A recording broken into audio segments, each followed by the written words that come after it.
Life Chat English. Real conversations, real English.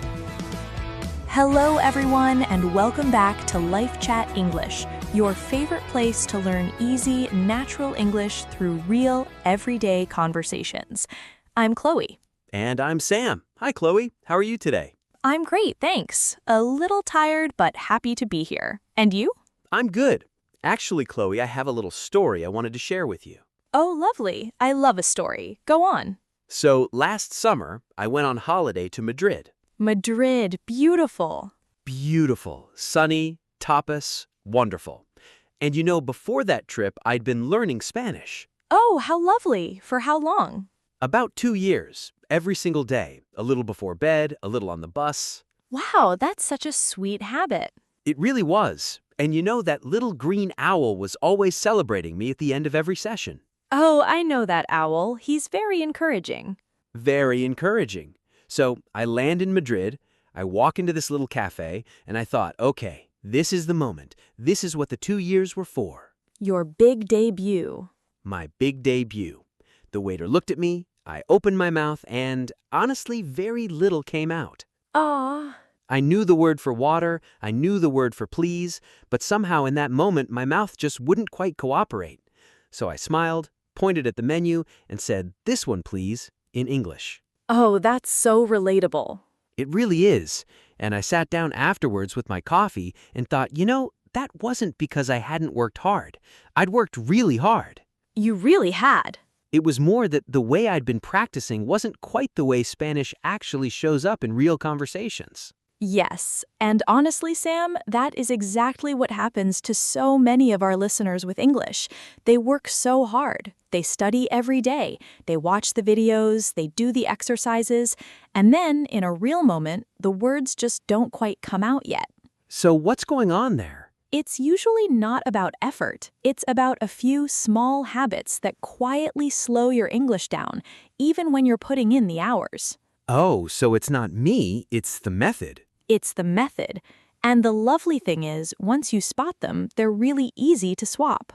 Okay, I'm in. So today, we're going to gently walk through 5 of them, 5 very common study habits that might be holding your English back, and a kinder, more effective swap for each one. I love that. 5 swaps. 5 swaps. Are you ready?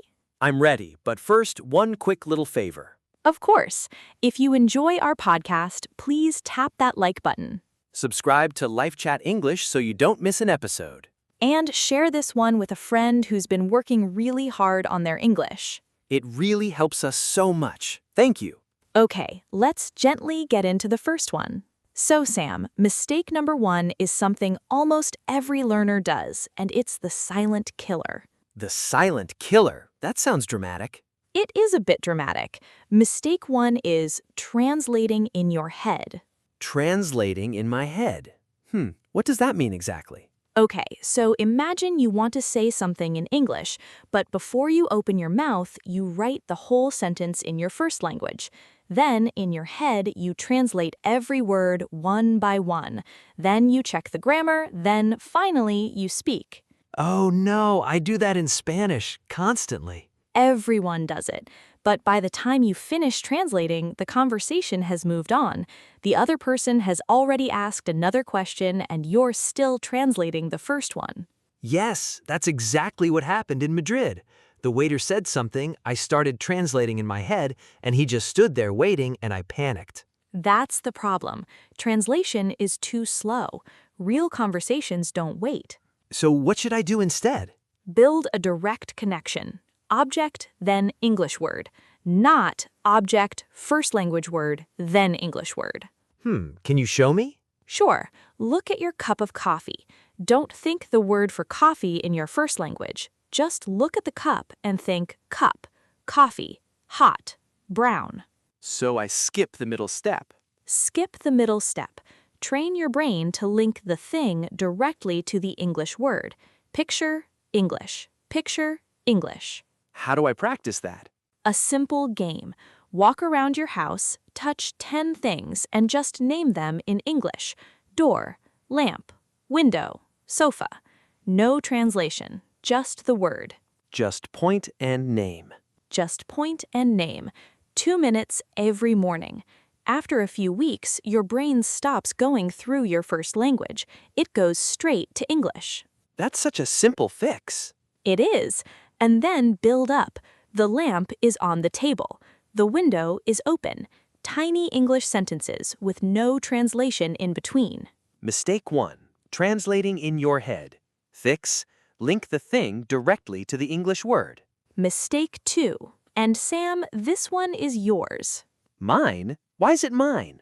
It's the app trap, or as some people call it, the Duolingo trap. The owl? The owl is involved again. The owl is involved. So apps are great. They're colorful, they give you points, they send you nice little notifications. They make me feel like a genius. They make you feel like a genius. But here's the problem. 5 minutes on an app does not equal 5 minutes of real English practice. It doesn't? Not really. Apps are good for one thing. They build the habit of showing up every day. That part is wonderful.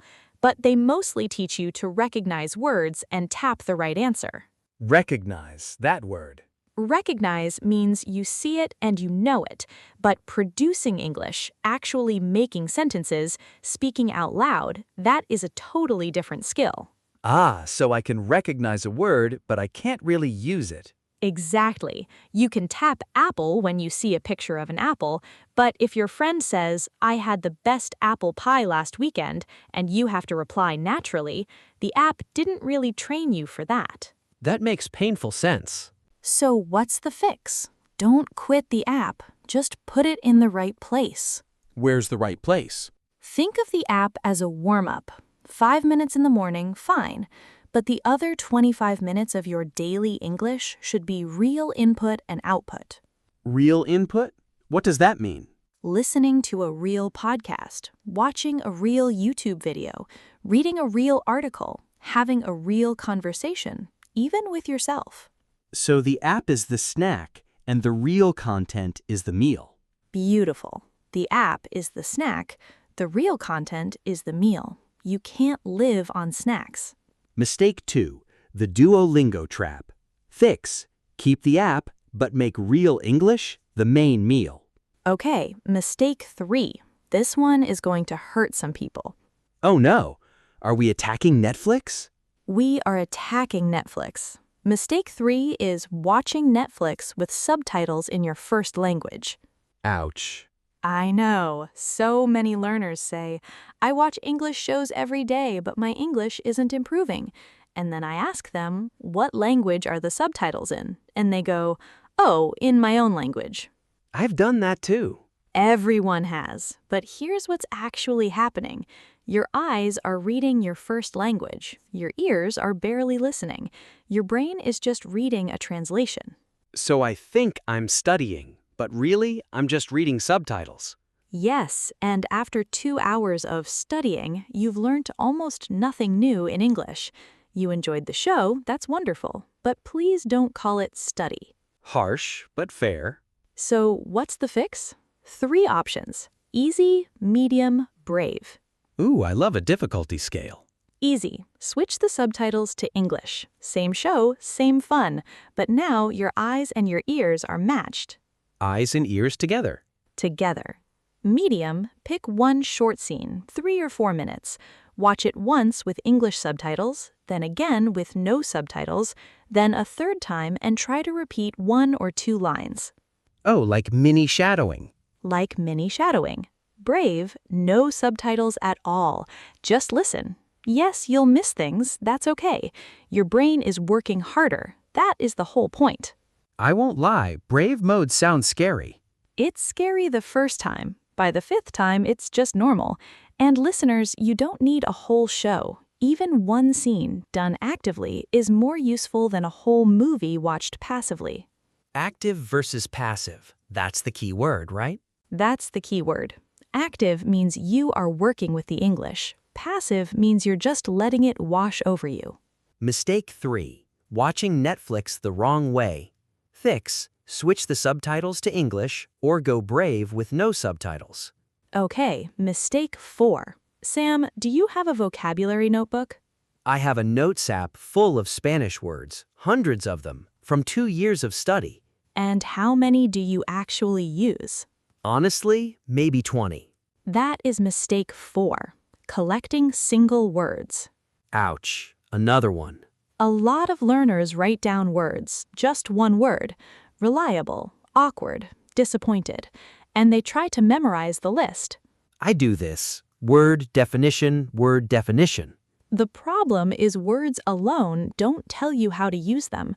Real English doesn't come in single words, it comes in chunks. Chunks? Chunks, little groups of words that go together naturally, like, I was wondering if you could, or, to be honest with you, or, could I get a flat white, please? Oh, so I learned the whole chunk, not just one piece. Exactly, because the chunk teaches you grammar, word order, and even tone, all at once. Can you give me an example? Sure, don't write down the word wonder. On its own, it's hard to use. Instead, write the whole phrase, I was wondering if you could send me the file. Now you have a real, polite, natural English sentence you can actually use today. One chunk, instantly useful. Instantly useful. And listeners, here is the practical fix. When you hear a nice phrase in a podcast or a show, don't write the single word, write the whole sentence around it. The whole sentence around it. Yes, because when you need it later, your brain pulls out the whole sentence, not just the word floating alone. That is so much more efficient. Way more efficient. 20 good chunks will help you more than 200 lonely words.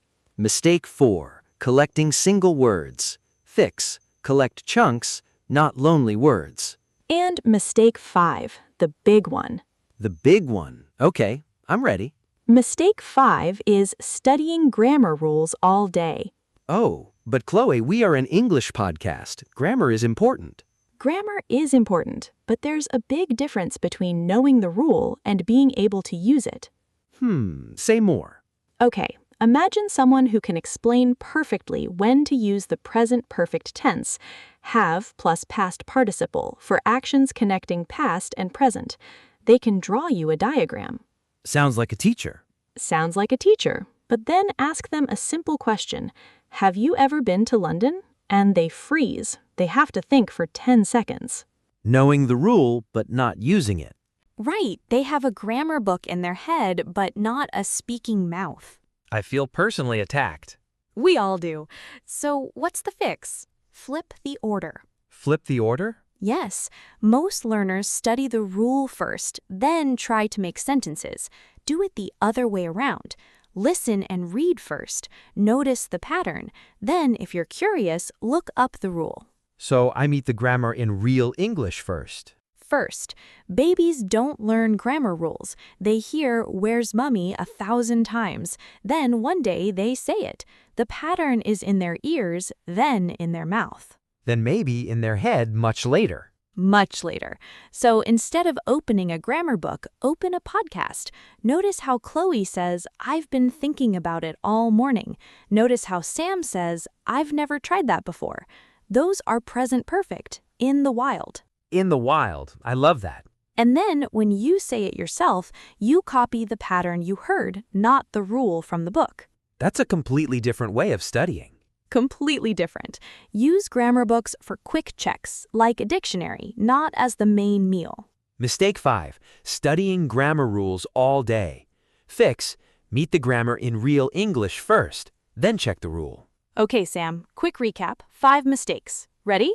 Ready. Mistake 1, translating in your head. Fix, link the thing directly to the English word. Mistake 2? The Duolingo Trap. Apps are a snack. Real English is the meal. Mistake 3? Watching Netflix the wrong way. Switch the subtitles to English or no subtitles at all. Mistake 4? Collecting single words. Collect chunks, not lonely words. And mistake 5? Studying grammar rules all day. Meet the grammar in real English first, then check the rule. Perfect. You got 'em all. And honestly, Chloe, this episode has just changed my whole Spanish plan. Has it really? It has. No more 2 hours on the green owl. I'm going to find a Spanish podcast, listen for chunks, maybe even rewatch a show with Spanish subtitles. Brave mode. Look at you, already applying it. That's the point, right? Don't fix all 5 at once, just pick one, the one that feels most like you. Yes, be honest with yourself. Which mistake hit you the hardest today? For me, it's the chunks. I have so many lonely words sitting in my notes app. For me, it used to be the subtitles. I watched so much TV in my first language and called it study. We've all been there. So, listeners, here is your little challenge. This week, pick one mistake, just one, and try the fix for 7 days. And tell us in the comments, which mistake were you making and what did you swap it for? We really do read your answers. They make our week. Thank you so much for spending this time with us today.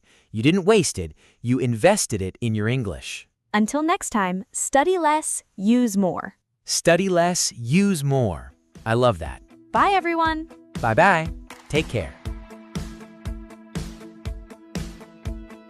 Thanks for listening to Life Chat English.